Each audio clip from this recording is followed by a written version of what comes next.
কিরগিজস্তানে বাংলাদেশি শিক্ষার্থীরা ভালো আছেন ও কেউ মারাত্মকভাবে আহত হননি বলে জানিয়েছেন পররাষ্ট্রমন্ত্রী ডক্টর হাসান মাহমুদ। উজবেকিস্তান থেকে দেশটির দায়িত্বপ্রাপ্ত রাষ্ট্রদূতকে কিরগিজস্তানে যাবেন বলেও জানান তিনি। সকালে জাতীয় প্রেস ক্লাবে ওভারসিজ করেসপন্ডেন্ট অ্যাসোসিয়েশন বাংলাদেশ ও ক্যাব আয়োজিত সেমিনারে একথা বলেন হাসান মাহমুদ।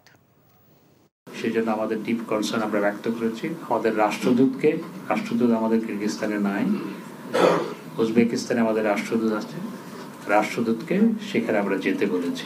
এবং কোনো বাংলাদেশি ছাত্র সিভিয়ারলি উন্ডেড হয়েছে বলে আমাদের কাছে সংবাদ আসেনি। সেখানে বাংলাদেশি ছাত্রদের উপর হামলা হয়েছে, কিন্তু সিভিয়ারলি উন্ডেড হয়েছে তেমন সংবাদ আমাদের কাছে এখনো পর্যন্ত আসেনি।